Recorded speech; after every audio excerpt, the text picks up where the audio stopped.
Hey guys, this is Steve coming to you from Corvallis, Oregon, once again as we get set to head into week 11 of the college football season of 2013. Um, it's kind of a light card for us this week. The only games that we just have four games on our card this week. As these games are getting sharper, the books are getting more crisp with their lines, and they're tighter.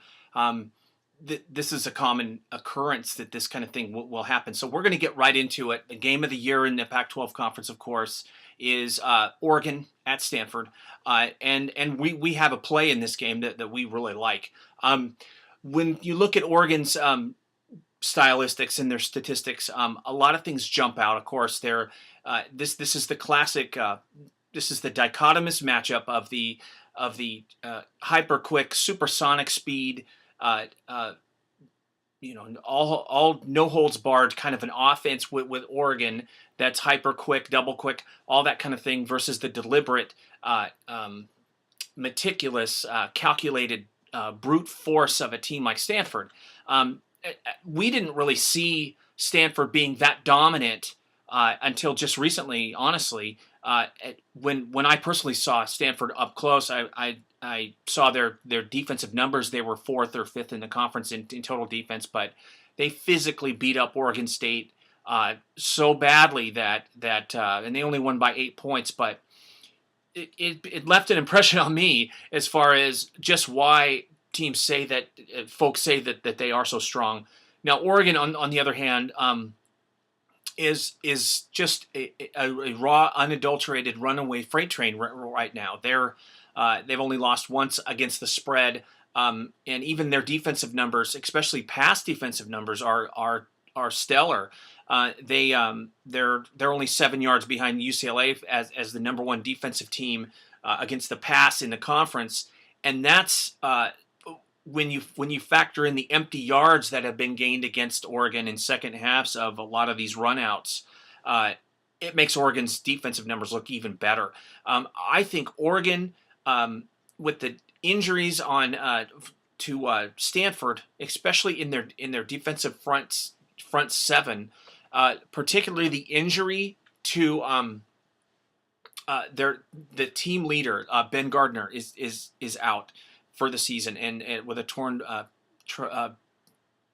muscular arm muscle type of an issue, pec muscle, something like that. He was really a catalyst for that defense.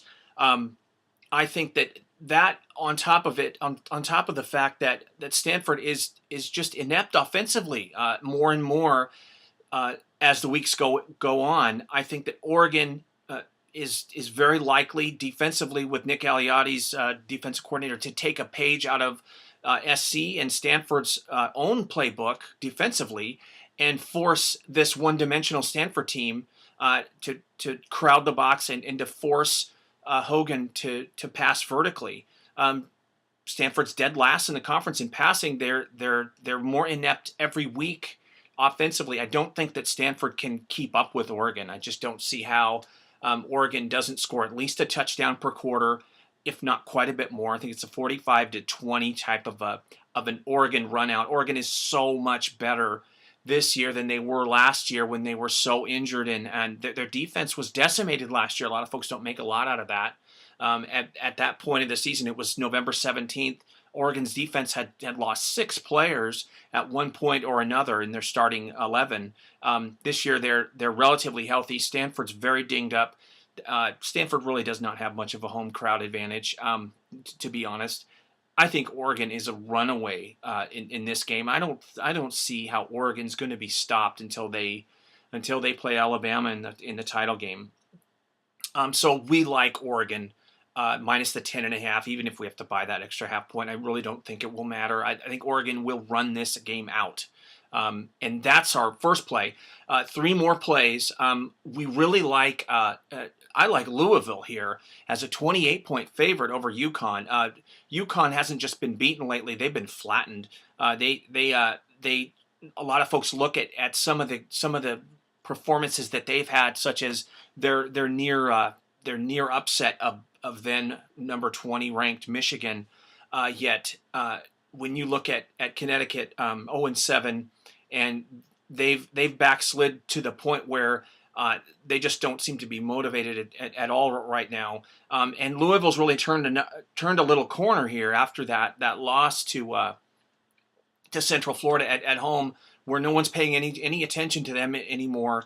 And Teddy Bridgewater has passed for 82% completion rate since that UCF loss, and he's back up to over 10 yards per pass attempt, and it's just a phenomenal number. And so I really like Louisville to take this national spotlight game on a weeknight and absolutely bomb UConn like a 55-10 type of a game. UConn could hang around for a quarter or two, but I think that Louisville won't hold anything back and will just pound the pedal on this. So two more games that we like. I like Texas at West Virginia -7. Again, we're playing all favorites this week, but we're 5-1 last week, 5-3 the week before, with almost all favorites. So we really like Texas in this spot, 5-0 in the conference, a chance to move to 6-0 in the Big 12 against a West Virginia team that really has played a very advantageous schedule against TCU last week. Got a lot of breaks, and that was a spot that we had West Virginia upsetting or covering, and they actually upset them. So West Virginia is our play here. I like that Texas has been statistically on offense has been very proficient lately. Even though McCoy has thrown one touchdown to 4 interceptions, he's 20 for 29. He hasn't been great yet he's thrown for a high completion rating, and they've been rushing the ball at almost 100 yards. Malcolm Brown is back to rushing for 290 yards in the last 3 games. So Texas has got that rushing, that balance that they seek back. They're all the way back up to 3rd in the conference in total defense. As maligned as they were going into that OU game, Texas is quietly back, playing very proficient football. They've scored every game in the Big 12. They haven't played the best competition, but 5 games they've scored 30 points or more in all those 5 games. So they've been pretty consistent. I really like Texas at just 7 point favorites at West Virginia. West Virginia is still a very dysfunctional team in certain aspects. They're 4-5. They've only won 2 conference games. They're not as good as maybe some folks might think that they are. So I like Texas in that. We also have Wisconsin -7 against Brigham Young. This Brigham Young team has had a very fortunate break in all of their schedule. It looked like a tough schedule, and in hindsight, it's been a little flimsy. They beat Middle Tennessee. They knocked out Utah State's Chucky Keaton. They caught Boise State the week after they lost their quarterback Southwick. So they've had a pretty advantageous schedule, and Wisconsin is probably the best team that nobody's talking about. Whiskey has when we look at statistical dominance of teams, Wisconsin ranks right up there with those 4 or 5 teams that are sort of at another level as far as statistical dominance. They're over 200 yards average margin of victory, and their 2 losses have come against a 2-point really theft of a game that Arizona State took from them down in Tempe. A very good Arizona State team, and an undefeated Ohio State team that Ohio State just outlasted in Columbus 31-24. So a combined 2 losses by 9 points is all that stands between Wisconsin and real supremacy in the Big 12 with Ohio State. They're 4th in the nation in yardage margin, and they're just a steamroller. They have not lost against the spread yet. 6-0-1 against FBS teams. So Wisconsin, 18th overall offense, number 6 overall defense, and those 3 linebackers, senior linebackers for Wisconsin, are absolutely they've been a sledgehammer with teams like Iowa and a team like Brigham Young that's somewhat one dimensional. And Hill is at quarterback for BYU is putting up good passing numbers. He's also their leading rusher. That's the kind of game that this linebacking core of Wisconsin could really pressure. They got 10 sacks the last 3 games. Brigham Young gives up a lot of sacks. They've also been penalty prone. I really like Brigham Young to lose by several touchdowns in Camp Randall. That BYU has not really been tested on the road in this kind of a setting all year. So that's a game that we really like is Wisconsin -7 at home against BYU. We were going to try to get some college basketball in here. It's a little early in the week. The season opens on Friday. A couple games that we're looking at here, and of course this is where we really where I personally do the most of my research is in college basketball and in basketball in general, and that is the Colorado versus Baylor game is a really compelling matchup. Teams with very similar stylistics, guard defensive heavy teams. Corey Jefferson returning for Baylor gives them so much size. They have so much size inside.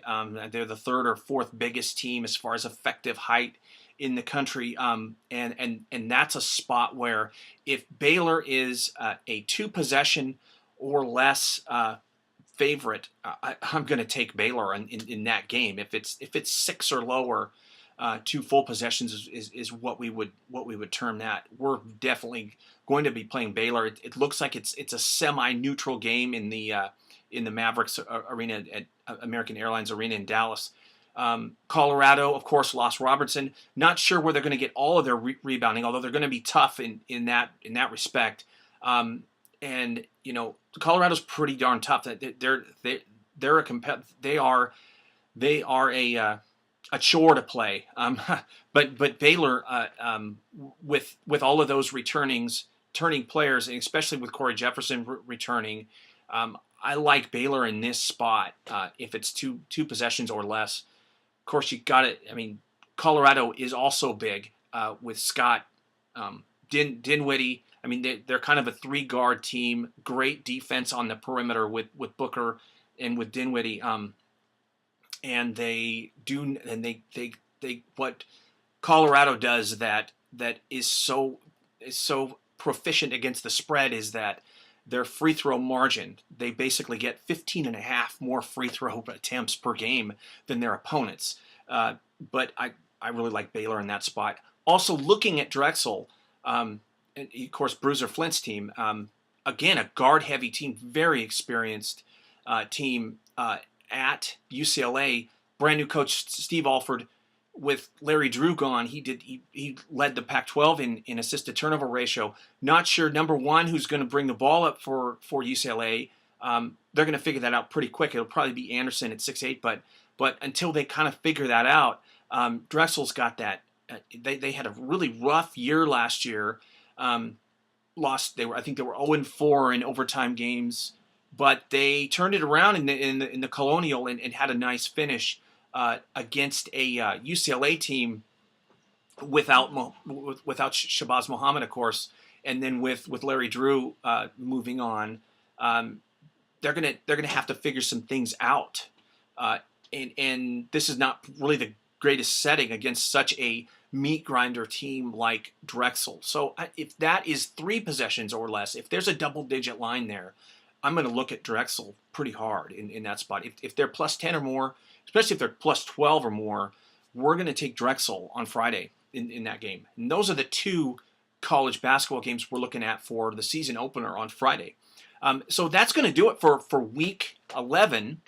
It's been a great year. We've won every week but one this year, and it's just been a great year. Even though last week our one loss, we would have rather had a different loss than the one we had, which was right here in Corvallis, where Oregon State just got their junk knocked in the dirt by SC. They get outplayed in every aspect of that game, which was really disappointing and not what we ever would have projected. But stuff happens. We can't get in the locker room. We can't suit up for these guys. So that's the kind of thing that just happened. So I want to thank Sonny again for having me in on this. This has been a fun deal. And we will talk to all you soon. Beavs don't play this week. Well, they play Sunday in basketball. But you guys have a profitable week 11. And we'll talk to you all real soon.